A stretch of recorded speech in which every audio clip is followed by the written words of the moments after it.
കൊട്ടിഘോഷിക്കപ്പെടുന്ന തെരഞ്ഞെടുപ്പ് പ്രചരണം ഇല്ലെങ്കിലും ജനകീയ അടിത്തറ വിപുലപ്പെടുത്തിക്കൊണ്ട് ജനകീയ പ്രതിരോധ പ്രതിപക്ഷ മുന്നണി നല്ല രീതിയിൽ മറ്റു രാഷ്ട്രീയ സംഘടനകളെ സ്വാധീനിച്ചുകൊണ്ടിരിക്കുകയാണ്. പ്രാദേശികമായിട്ട് സ്വാഭാവികമായിട്ടും പിണറായി സത്തിനെതിരെ, അതോടൊപ്പം തന്നെ മലയോര കർഷകരുടെ വന്യമൃഗ വിഷയമടക്കമുള്ള വിഷയങ്ങളിൽ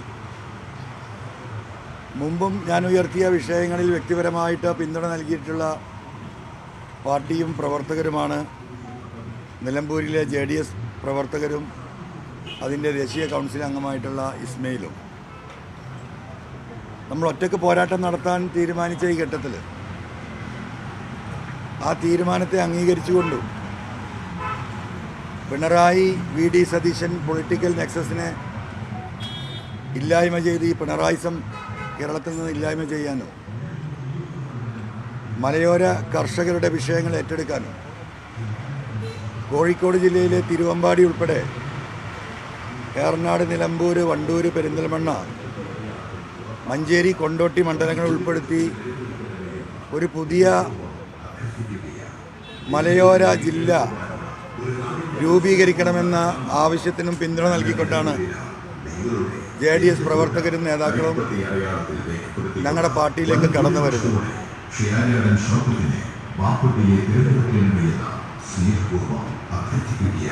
അതിനുള്ള ഒരു യോഗമാണ് ഇവിടെ ചേരുന്നത്. എന്തായിരുന്നാലും ഞങ്ങൾക്ക് പിന്തുണ അർപ്പിച്ച ശ്രീ എരഞ്ഞിക്കൽ ഇസ്മായിൽ JDS, നമുക്കറിയാം ദേശീയ തലത്തിൽ BJPയുമായി സഖ്യമാണ്. കേരളത്തിലെ JDS നമ്മുടെ മന്ത്രി കൃഷ്ണൻകുണ്ണിയേട്ടൻ ഉൾപ്പെടെയുള്ളവർ ഇവിടെ CPMൻ്റെ LDFലാണ്. ഇതാണ് രാഷ്ട്രീയം. കൃത്യമായ അജണ്ടയുടെ അടിസ്ഥാനത്തിൽ ദേശീയ തലത്തിൽ ദേവഗൗഡയുടെ നേതൃത്വത്തിലുള്ള അദ്ദേഹത്തിൻ്റെ മകൻ, എന്താണ് പേര്, മന്ത്രി കുമാരസ്വാമി മന്ത്രിയായി നിൽക്കുന്ന മുന്നണിയുടെ ഭാഗമായ JDSലെ 2 MLAമാർ LDFൻ്റെ കൂടെ ഘടകകക്ഷിയായി കൃഷ്ണൻകുട്ടിയേട്ടൻ മന്ത്രിയായി നിൽക്കുകയാണ്. അത് കേരളം ഈ രാഷ്ട്രീയം ഈ തെരഞ്ഞെടുപ്പിൽ ഞാൻ ഈ പറയുന്ന പൊളിറ്റിക്കൽ നെക്സസ് RSSുമായി BJPയുമായിട്ടൊക്കെ മുഖ്യമന്ത്രിക്കുള്ള നെക്സസിനെ അടിവരയിടുന്നതാണ്. ഇതെല്ലാം കണക്കാക്കിയിട്ടാണ് അവർ ഞങ്ങൾക്ക് പിന്തുണ നൽകുന്നത്. തീർച്ചയായിട്ടും ആ പിന്തുണ ഇവിടെ പ്രഖ്യാപിച്ച് അവർ തൃണമൂൽ കോൺഗ്രസിലേക്ക് ഞങ്ങൾ സ്വീകരിക്കുകയാണ്.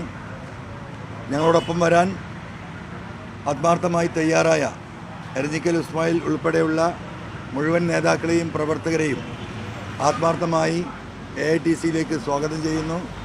അവരോടുള്ള നന്ദി അറിയിക്കുന്നു. കാര്യങ്ങളെ ഇസ്മായിൽ വിശദീകരിക്കും.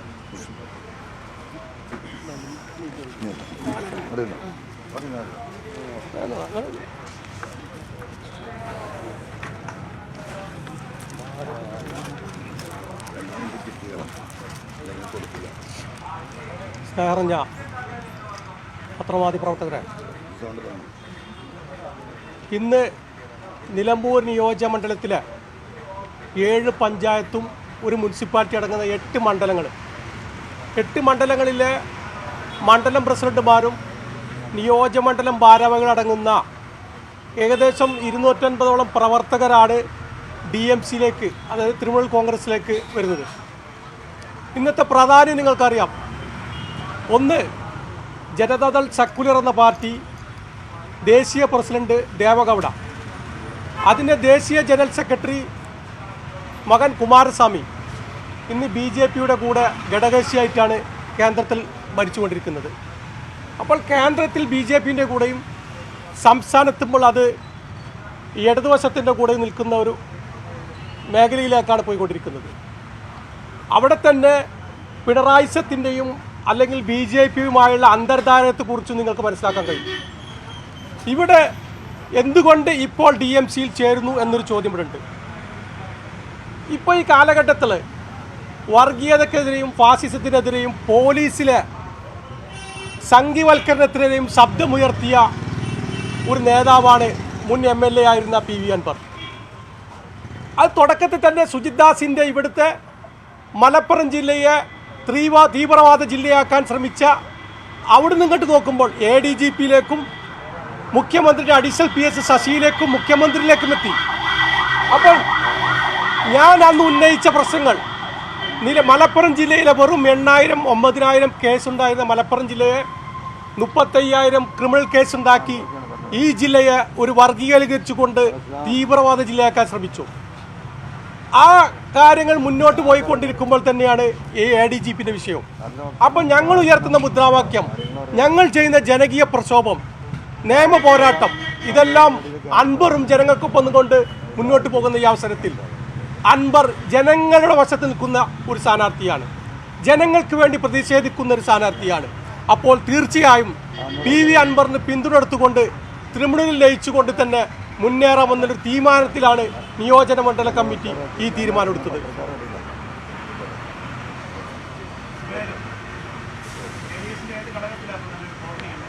JDS ദേശീയ കൗൺസിൽ അംഗം, ദേശീയ കൗൺസിലിൽ നിലമ്പൂർ മുനിസിപ്പാലിറ്റി കൗൺസിലർ. ഇല്ല, LDF ചോദിച്ചു പോകുന്നില്ല. അത് ഞാൻ പറഞ്ഞു, LDF ചോദിച്ചു പോകുന്നതെന്ന് വെച്ചാൽ BJPയുമായി LDF ഉണ്ടാക്കിയ ധാരണ, തൃണമൂൽ കോൺഗ്രസ് അല്ല, പിന്നെ ജനതാദളും BJP ഒരുമിച്ചാണ് മുന്നണി സംവിധാനം ദേശീയ ലെവലിൽ. അല്ല, നിലമ്പൂർ എന്ന് പറഞ്ഞാൽ വേറെ അല്ലല്ലോ, ഒരു പാർട്ടിയുടെ കീഴിലല്ലേ നിലമ്പൂരും വരുന്നത്. മുന്നണി LDF വരുന്നത്, LDF മുന്നണി സംവിധാനത്തിൽ LDF നിലമ്പൂർ മുനിസിപ്പാലിറ്റിയും വരുന്നത്. അത് ജില്ലയാണെങ്കിൽ വരുന്നത് LDF മുന്നണി സംവിധാനത്തിലാണ്. അപ്പോൾ LDF മുന്നണിയിൽ നിൽക്കുന്ന ജനതാദളിൽ നിൽക്കുന്ന ദേശീയ ലെവലിൽ BJPന്റെ കൂടെയാണ്.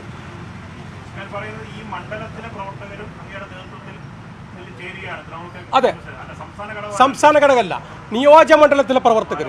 നമുക്ക് നിയോജക മണ്ഡലം പറയാൻ പറ്റുള്ളൂ. തൃണമൂലിലേക്ക് എത്തുകയാണ്. ഏകദേശം 500ഓളം പ്രവർത്തകരുണ്ട് നിയോജക മണ്ഡലം കമ്മിറ്റികളായിട്ട്. തൃണമൂലിലേക്ക് വരും.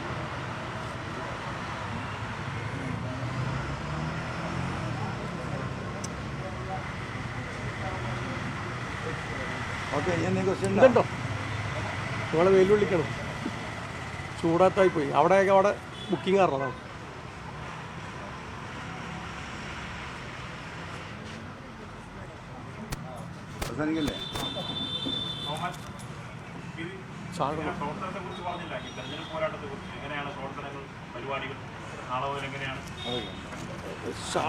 പ്രവർത്തനം ഷാൾട്ടിട്ട് സംസാരിക്കും. ഒരു മിനിറ്റ്, ഇവരൊന്ന് ഷോളിട്ടോട്ടെ.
പ്രവർത്തനം, ഹലോ,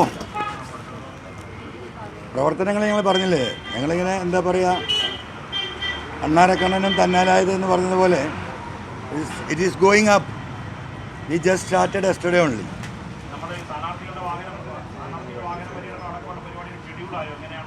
ഇല്ല, ആയിട്ടില്ല. സ്ഥാനാർത്ഥി വലിയ എന്താ പറയുക മണ്ഡല പര്യടനം നടത്താനൊന്നും ഉദ്ദേശിക്കുന്നില്ല. അല്ല, അതിൻ്റെ വലിയ ആവശ്യമൊന്നുമില്ല. അത് ഒരു ദിവസം അല്ലെങ്കിൽ 1.5 ദിവസം അത്രേ സ്ഥാനാർത്ഥി പര്യടനം ഉണ്ടാവുള്ളൂ. സ്ഥാനാർത്ഥി ഇവിടെ ജനങ്ങളാണല്ലോ. ഇവിടെ നിങ്ങൾ കണ്ണ് കാണുന്ന എല്ലാ വോട്ടർമാരും according to me they are the candidates. അപ്പോൾ ഞാൻ വലിയ എന്താ പറയുക കൊട്ടിഘോഷിച്ച് ഇങ്ങനെ പോകേണ്ട കാര്യമൊന്നുമില്ല. ഈ നാട്ടിലെ ജനങ്ങൾക്കെല്ലാം അറിയാം. അപ്പോൾ അതിന് അധികം സമയം ഞാൻ വ്യക്തിപരമായി കളയാൻ ഉദ്ദേശിക്കുന്നില്ല.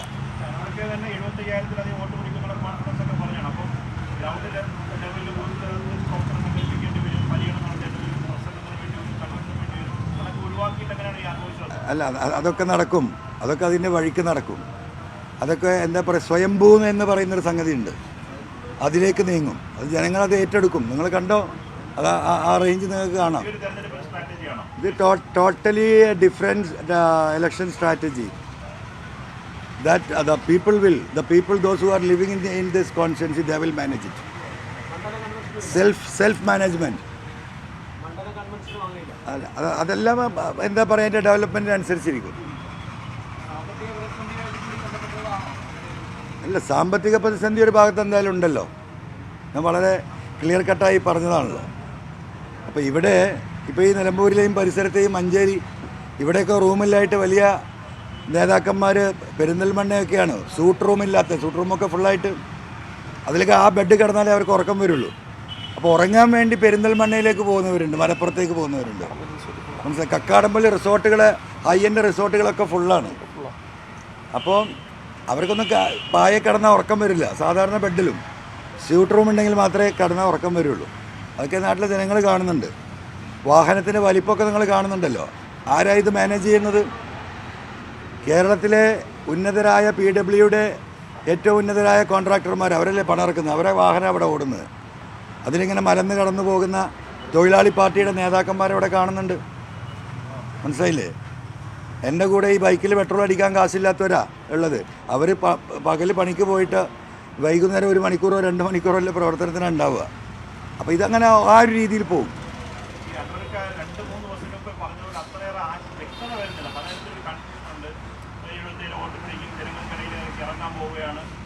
ഇറങ്ങിയല്ലോ, ഒരു വ്യക്തത കുറവുമില്ല. 75,000 വോട്ട് മിനിമം പിടിച്ച് വലിയ വോട്ടിന്, അതൊരു പക്ഷേ 1 ലക്ഷത്തിലേക്ക് പ്രിയങ്ക ഗാന്ധി പിടിച്ച വോട്ടിലേക്ക് പോയാൽ നിങ്ങളാരും അത്ഭുതപ്പെടേണ്ടതില്ല. അത് ഒറ്റയടിക്ക് നമുക്ക് പറയാൻ കഴിയില്ല. ഈ പറഞ്ഞ 10-75,000 വോട്ട് നമ്മൾ ഇപ്പോൾ ഞാൻ 25,000 വോട്ട് പിടിക്കാൻ വന്നതാണ്. That is be very clear. എൻ്റെ വീട്ടിൽ നിന്ന് ഞാൻ ഇറങ്ങുമ്പോൾ ഞാൻ നിങ്ങളോട് പറഞ്ഞത് 25,000 വോട്ട് നിലമ്പൂരിൽ ഇങ്ങനെ നോക്കിയാൽ എനിക്ക് കാണാം. It is A visible vote. ആ വോട്ടാണ് എൻ്റെ ഇവിടുത്തെ ബേസ് എന്ന് പറയുന്നത്. ഇപ്പോൾ ഈ 3 ദിവസം മണ്ഡലത്തിലേക്ക് ഇറങ്ങി ജനങ്ങളുടെ ഇടയിൽ നടക്കുമ്പോൾ ഞാൻ കാണുന്നത്, ഞാൻ ഈ പറയുന്ന 75,000 തൊട്ട് 1 ലക്ഷം വരെ വോട്ട് പിടിക്കാനുള്ള ഒരു ട്രെൻഡ്, മനുഷ്യരുടെ മാനസികാവസ്ഥ അത് ഈ മണ്ഡലത്തിൽ നിലനിൽക്കുന്നുണ്ട്. അതിലേക്ക് എത്താനുള്ള പരിശ്രമം എല്ലാം നടത്തും ഞങ്ങൾ. Any other question?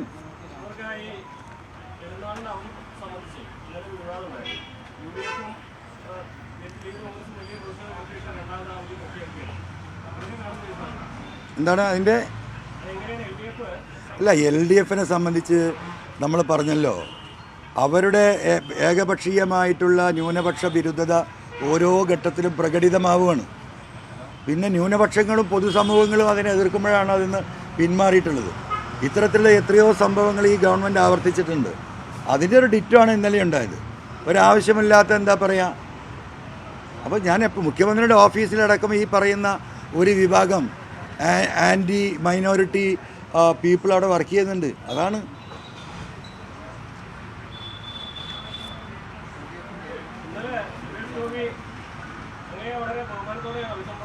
ആണോ? ഞങ്ങൾക്ക് സുരേഷ് ഗോപി ഇന്നലെ ഉണ്ടായിരുന്നു. BJP പരിപാടിക്ക് വന്നു. ഞാൻ ഇന്നലെ വാർത്തകളെ കണ്ടിട്ടില്ല. ഇവിടെ ആകെ ഇന്ന് രാവിലെ വിളിച്ച് പറഞ്ഞത് UDFൻ്റെ സ്ഥാനാർത്ഥി ഇവിടെ ഫാഷൻ ഷോ നടത്തുന്നുണ്ടെന്നാണ്. മനസ്സിലായില്ലേ? UDFൻ്റെ പ്രത്യേക ഉത്തരവാദിത്തപ്പെട്ടവരാണ് വിളിച്ച് പറഞ്ഞത്. കർഷകരുടെ അടുത്ത് നിന്ന് കിട്ടിയ നേരത്തെ എനിക്ക് കിട്ടിയ മെസ്സേജ് എന്താണെന്ന് വെച്ചാൽ, ഇവിടെ മനുഷ്യരെ വന്യമൃഗങ്ങൾ കടിച്ച് കീറുമ്പോൾ LDFൻ്റെ സ്ഥാനാർത്ഥി പ്രണയത്തെക്കുറിച്ച് സംസാരിക്കുന്നുണ്ട് തന്നെ. ഇന്നെനിക്ക് അയച്ചെന്നൊരു മലയോര കർഷകൻ്റെ വന്ന എന്താ പറയുക മെസ്സേജാണ്. അപ്പോൾ ഒരാൾ പ്രണയത്തെക്കുറിച്ച് സംസാരിക്കുമ്പോൾ ഒരാൾ ഫാഷൻ ഷോ നടത്തുകയാണ്. അതിൻ്റെ ഇടയിൽ ഈ പാവപ്പെട്ട നെഞ്ചത്തെ എല്ലുന്തിയ പാവപ്പെട്ട തൊഴിലാളികളോടൊപ്പം ഞാനിങ്ങനെ പോവുകയാണ്. അപ്പോൾ അതിലിങ്ങനെ എന്താ വലിയ ഈ പറയുന്ന കൊട്ടിഘോഷിക്കപ്പെടൽ കാണില്ല എന്ന് ചോദിക്കുന്നതിൻ്റെ യാഥാർത്ഥ്യം അതാണ്.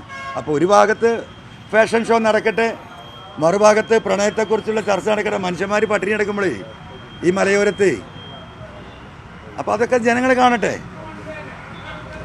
ഓക്കെ.